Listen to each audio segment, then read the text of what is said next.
చంద్రునికి ఎన్ని వేల జపం చేయించాలంటారు? 10,000 జపం చేయించాలి. అమ్మ, చంద్రదోషం పోవడానికి ఏ దానాలు చేయాలంటారు? చంద్ర దోషం పోవడానికి దానాలు చాలా ఉన్నాయి.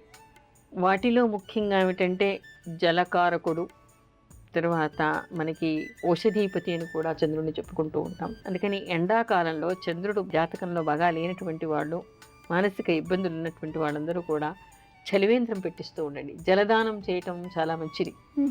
ఆ తర్వాత పసిపిల్లలకి పాలు దానం చేయటం, కొన్న పాలు ఇవ్వటం, శివుడికి పంచామృతాలతో జలంతో అభిషేకం చేయటం చాలా మంచిది. జలపూజ చేయటం మంచిది. అందరికీ కూడా తెల్లని వస్త్రాలు, జరియంచున్నటువంటి తెల్లని వస్త్రాలు దానం చేయటం, తర్వాత బియ్యం దానం చేయటం, ముఖ్యంగా లవణం దానం చేయటం. లవణం దానం చేస్తేట సౌందర్యం పెరుగుతుందిట. తర్వాత దాని గురించి ఇంకో రోజు ప్రత్యేకంగా వివరాలు చాలా లోతుల్లోకి వెళ్ళి చెప్పుకుందాం. లవణం దానం చేస్తే సౌందర్యం పెరుగుతుందిట. మీరు ఈ రోజుల్లో చాలాసార్లు ఎక్కడెక్కడికో వెళ్ళి ఏమేమో చేస్తూ ఉంటారు. చంద్రుడికి పూజ చేసి లవణం దానం చేస్తూ ఉండండి, వస్త్రం దానం చేస్తూ ఉండండి, అందం పెరిగే అవకాశం ఉంటుంది.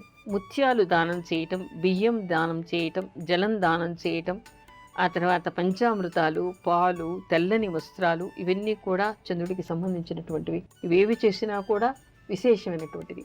అంతేకాదు, స్త్రీలకి కారకుడు, మాతృకారకుడు కూడా చంద్రుడే. తల్లికి సేవ చేసి తల్లి ఆశీర్వచనం తీసుకుంటే చంద్రదోషాలు పోతాయి. చాలామందికి దానాలు చేసేటువంటి అవకాశం ఉండకపోవచ్చు, శక్తి ఉండకపోవచ్చు. మీ తల్లి శాపనార్థాలకి మీరు గురి కాకండి. తల్లిని సంతోషపెట్టండి, తల్లి ఆశీర్వచనం తీసుకోండి. తల్లి ఆశీర్వదిస్తే చంద్రుడు ఆశీర్వదించినట్టే, చంద్రదోషాలు పోతాయి. అదే కాకుండా స్త్రీల పట్ల మీరు వేరే విధంగా ప్రవర్తించకండి. స్త్రీలకి కూడా చంద్రుడు కారకుడు. పరస్త్రీలను కూడా అమ్మవారిలాగా భావించి ఆ స్త్రీల పట్ల గౌరవత కలిగి ఉన్నారనుకోండి, ఇతను చాలా మంచివాడు అని అందరూ అభిప్రాయం ఏర్పడుతుంది. అది కూడా చంద్రదోషాన్ని తీసేస్తుంది. పసిపిల్లలకి కారకుడు, లేత వయస్సు పిల్లలకి చంద్రుడు కారకుడు. అందుకని ఆ పసిపిల్లల్ని ప్రేమతో ఆదరిస్తూ ఉండండి. ఔషధీపతి చంద్రుడు. ఎవరికైనా పేదవాళ్ళకి మందులు కొనిస్తూ ఉండండి, మందులకి సహాయం చేస్తూ ఉండండి. అలా కూడా చంద్రదోషాలు పోతాయి. చంద్రుడి గురించి చెప్పుకోవాలంటే చాలా ఉన్నాయి. ఒక్క చంద్రుడి గురించి ఒక 10 ఎపిసోడ్స్ చేసుకోవచ్చు మనం. అన్ని విశేషాలు మాట్లాడుకోవచ్చు. కానీ దానాలు అంటే ప్రత్యేకంగా ఎవరెవరికి ఏ విధంగా వీలవుతుందో ఆ విధంగా ఈ దానాలు మీరు చేయొచ్చు. అలాగే చంద్రదోషానికి పరిహారాలు ఏ విధంగా చేసుకోవచ్చు అంటారు? చంద్రదోషానికి పరిహారాలు: సోమవారాలు శివుడికి అభిషేకం చేయించటం, సోమవారం రోజు ప్రదోష వ్రతం చేయటం, సోమవారం రోజు సాయంత్రం శివారాధన చేయటం.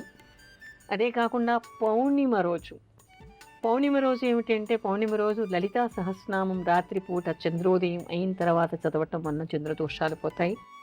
ఆ తర్వాత చంద్ర బలం లేకుండా అమావాస్య రోజు పుట్టినటువంటి వాళ్ళకి, చంద్ర బలహీనంగా అంటే చంద్రుడి బలం లేనటువంటి జాతకులు, ఈ అమావాస్య రోజు పుట్టినటువంటి వాళ్ళు ముఖ్యంగా అమావాస్య రోజు నవగ్రహాల దగ్గర చంద్రుడికి, ఆ తర్వాత సూర్యుడికి కూడా అర్చన కానీ అభిషేకం కానీ వీలైంది చేయించడం వల్ల కూడా దోషాలు పరిహారం అవుతాయి. చంద్ర జపం చేయించడం, బియ్యం, లవణం లాంటివి దానం చేయటం కూడా పరిహారాలే.